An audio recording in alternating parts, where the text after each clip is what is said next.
सुप्रभातम श्रीमद्भगवद्गीता यथारूपम ओम नैनादेवी नमः ओम श्री गणेशाय नमः लक्ष्मी माताय नमः सरस्वती माताय नमः हर हर महादेव जय श्री राम हर हर महादेव जय जय सीताराम जय श्री राधे हर हर Mahadev. Hello good morning guys, welcome back to today blog. तो ब्लॉग को इसी प्रकार से आज शुरू करते हैं। और ये घर के बाहर का view.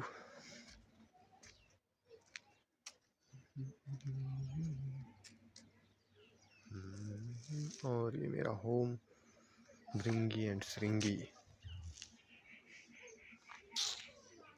House the view guys.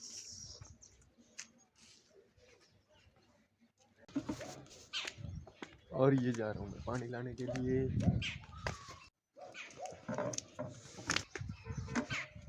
और ये हमारे गांव की सड़क और यहाँ पर प्लॉट का काम चलता हुआ। और ये हमारा गांव। और ये मैं बावड़ी के पास पानी गिरे जाता हूँ। और ये देखिए नीचे लोगों ने लहसुन लगाया हुआ बढ़िया। ओम नमः शिवाय नमः। ओम नमः शिवाय नमः। ओम नंदी विनायक। ये देखिए दोस्तों, तो मैं बाई के पास आ चुका हूँ और ये मैंने पानी पुनी दे दिए, थोड़ी साफ़ सफाई करी है, लेकिन बावड़ी भी साफ़ करने को होगी। है देखो शैवाल वगैरह जमा हो गया है इसमें। तो चलिए किसी नेक्स्ट एतवार को हम ये भी कर लेंगे।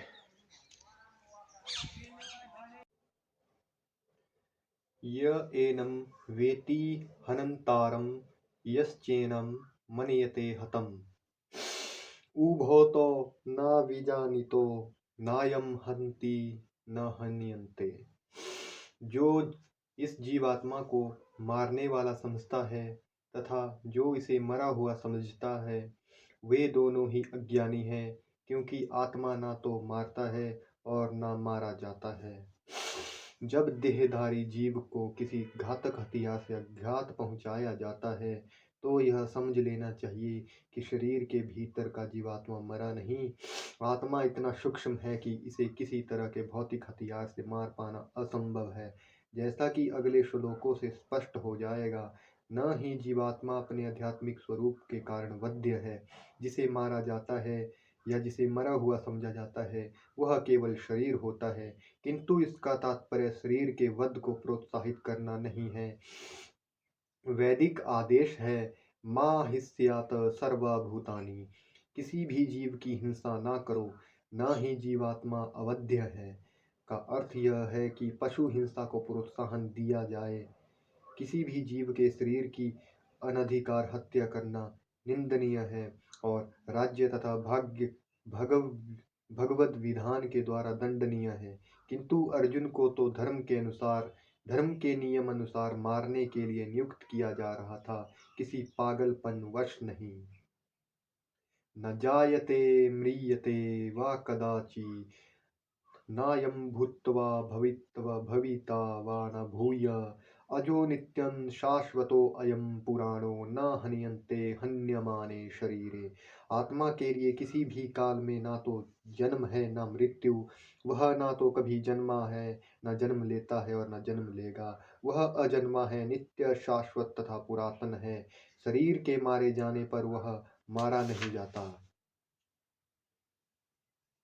तात्पर्य: गुणात्मक दृष्टि से परमात्मा का अणु अंश परम से अभिन्न है। वह शरीर की भांति विकारी नहीं है, किंतु कभी कभी आत्मा को स्थायी या कूटस्थ कहा जाता है। शरीर में 6 प्रकार के रूपांतर होते हैं। वह माता के गर्भ से जन्म लेता है, कुछ काल तक बढ़ता है, कुछ परिणाम उत्पन्न होता है, धीरे धीरे क्षीण होता है और अंत में समाप्त हो जाता है। किंतु आत्मा में ऐसे परिवर्तन नहीं होते। आत्मा अजन्मा है, किंतु चूंकि वह भौतिक शरीर धारण करता है, अतः शरीर जन्म लेता है। आत्मा ना तो जन्म लेता है न मरता है। जिसका जन्म होता है उसकी मृत्यु भी होती है। और चूंकि आत्मा जन्म नहीं लेता, अतः उसका ना तो भूत है न वर्तमान या भविष्य। वह नित्य शाश्वत तथा सनातन है, अर्थात उसके जन्म लेने का कोई इतिहास नहीं है। हम शरीर के प्रभाव में आकर आत्मा के जन्म मरण आदि का इतिहास खोजते हैं। आत्मा शरीर की तरह कभी भी वृद्ध नहीं होता। अतः तथाकथित वृद्ध पुरुष भी अपने बाल्यकाल या युवावस्था जैसी अनुभूति पाता है। शरीर के परिवर्तनों का आत्मा पर कोई प्रभाव नहीं पड़ता। आत्मा वृक्ष या किसी अन्य भौतिक वस्तु की तरह क्षीण नहीं होता। आत्मा की कोई उपसृष्टि नहीं होती। शरीर की उपसृष्टि संतानें हैं और वे भी व्यष्टि आत्माएं हैं, और शरीर के कारण वे किसी न किसी की संतानें प्रतीत होते हैं।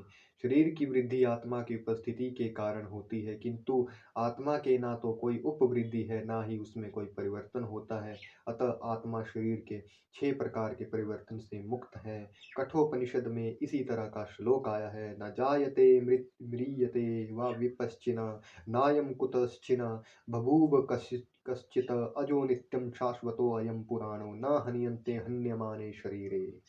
इस श्लोक का अर्थ तथा तात्पर्य भगवद गीता के श्लोक जैसा ही है, किंतु इस श्लोक में एक विशिष्ट शब्द विपश्चित का प्रयोग किया गया है, जिसका अर्थ विद्वान या ज्ञानमय है। आत्मा ज्ञान से या चेतना से सदैव पूर्ण रहता है, अतः चेतना ही आत्मा का लक्षण है।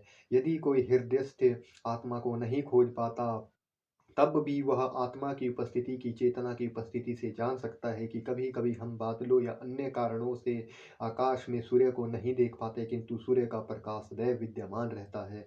अतः हमें विश्वास हो जाता है कि यह दिन का समय है। प्रातःकाल ज्यों ही आकाश में थोड़ा सा सूर्य प्रकाश दिखता है तो हम समझ जाते हैं कि सूर्य आकाश में है। इसी प्रकार चूंकि शरीरों में चाहे पशु के हो या पुरुषों के कुछ न कुछ चेतना रहती है, अतः हम आत्मा की उपस्थिति को जान लेते हैं, किंतु जीव की यह चेतना परमेश्वर की चेतना से भिन्न है, क्योंकि परम चेतना तो सर्वज्ञ है। भूत वर्तमान तथा भविष्य के ज्ञान से पूर्ण व्यष्टि जीव की चेतना विस्मरणशील है। जब वह अपने वास्तविक स्वरूप को भूल जाता है तो उसे कृष्ण के उपदेशों से शिक्षा तथा प्रकाश और बोध प्राप्त होता है, किंतु कृष्ण विस्मरणशील जीव नहीं है। यदि वे ऐसे होते तो उनके द्वारा दिए गए भगवद गीता के उपदेश व्यर्थ होते। आत्मा के 2 प्रकार हैं, एक तो अणु आत्मा और दूसरा विभु आत्मा। कठोपनिषद में इसकी पुष्टि इस प्रकार हुई है, अणोरणीय यान महतो महीयान आत्मास्य जनतोर्निर्हितो गुहायां तम क्रतु पश्यति विताशोको धातु प्रसादनम नमहि मान मात्मन। परमात्मा तथा अणु आत्मा दोनों शरीर रूपी उसी वृक्ष में जीव के हृदय में विद्यमान है, और इनमें से जो समस्त इच्छाओं तथा शोकों से मुक्त हो चुका है, वही भगवत कृपा से आत्मा की महिमा को समझ सकता है। कृष्ण परमात्मा के भी उद्गम है, जैसा कि अगले अध्यायों में बताया जाएगा, और अर्जुन अणु आत्मा के समान है, जो अपने वास्तविक स्वरूप को भूल गया है। अतः उसे कृष्ण द्वारा या उनके प्रमाणिक प्रतिनिधि गुरु द्वारा प्रबुद्ध किए जाने की आवश्यकता है।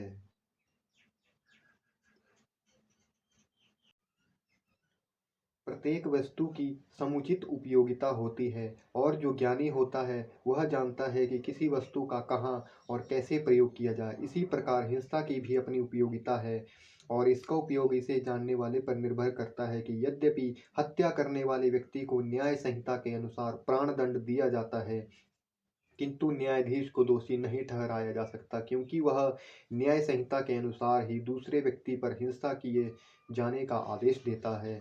मनुष्यों के विधि ग्रंथ मनु संहिता में इसका समर्थन किया गया है कि हत्यारे को प्राणदंड देना चाहिए, जिससे उसे अगले जीवन में अपना पाप कर्म भोगना ना पड़े। अतः राजा द्वारा हत्यारे को फांसी का दंड एक प्रकार से लाभप्रद है। इसी प्रकार जब कृष्ण युद्ध करने का आदेश देते हैं तो यह समझना चाहिए कि यह हिंसा परम न्याय के लिए है, और इस तरह अर्जुन को इस आदेश का पालन यह समझकर करना चाहिए कि कृष्ण के लिए किया गया युद्ध हिंसा नहीं है, क्योंकि मनुष्य या दूसरे शब्दों में आत्मा को मारा नहीं जा सकता। अतः न्याय के हेतु तथा कथित हिंसा की अनुमति है। शल्य क्रिया का प्रयोजन रोगी को मारना नहीं, अपितु उसको स्वस्थ बनाना है। अतः कृष्ण के आदेश पर अर्जुन द्वारा किया जाने वाला युद्ध पूरे ज्ञान के साथ हो रहा है, उसे पाप फल की संभावना नहीं है। तो अभी मैं बनाऊंगा चपातियाँ, सब्जी शाम की बची हुई है, उसको गर्म करेंगे और खाना खा लेंगे। हेलो दोस्तों, तो अभी हमने खाई मौसम्बी, और अभी मैं तो बैठा हूँ यहाँ धूप लगाने के लिए, आप देख सकते हैं बढ़िया। तो मिलते हैं, अभी मैं आपको एक और चीज़ दिखाता हूँ। ये देखो मेरे अंगूठे में चोट लग गई है, ये लगी थी इस तरीके से, ये देखो ये पूरा फट्टड़ हो गया पैर। और जो पुरानी चोट थी जो मैंने बताई थी बैंडेज वाली, वो देखो वो घाव अभी ठीक हो गया है। इस पे भी मैंने बैंडेज लगाई थी, लेकिन अभी क्या है, इसको मैं थोड़ा खुला छोड़ूंगा, उसके बाद ये चोट ठीक हो जाएगी। देखते हैं, एक हफ्ता तो लगेगा इसको ठीक होने में कम से कम। दर्द काफ़ी हो रहा है वैसे। हेलो दोस्तों, तो ये देखिए मेरी चाय बन रही है, और ये आलू भी है, ये चपाती हैं, और ये चावल हो रहे हैं, और ये मैं ओका ब्लॉगर। तो ये हो गए हैं मेरे आलू मटर और गोभी, आप देख सकते हैं बढ़िया। मैंने नमक डाल दिया है इसमें, नमक प्याज, सॉरी प्याज तो नहीं डाला है, मिर्ची डाली है, नमक हल्दी और तेल, बस सिंपल। और ये रहे मेरे चावल हो गए हैं, चपातियाँ भी हैं बढ़िया करके। तो अभी मम्मी इसको भी कर देते हैं इसी में मिक्स, बढ़िया मज़ा आ जाएगा। ये देखिए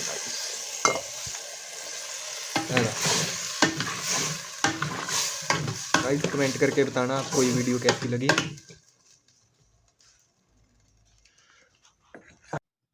गाइस तो मैं चाय पी रहा हूँ, आप लोग देख सकते हैं।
गाइस ये रहा मेरा खाना, ये हो। जय माँ शक्ति पराशक्ति माता तेरी सदा ही जय। ओम सर्वे भवन्तु सुखिनः, सर्वे सन्तु निरामया, सर्वे भद्राणि पश्यन्तु मा कश्चित् दुःखभाग्। ओम शांति शांति शांति। तो ये रहा मेरा खाना,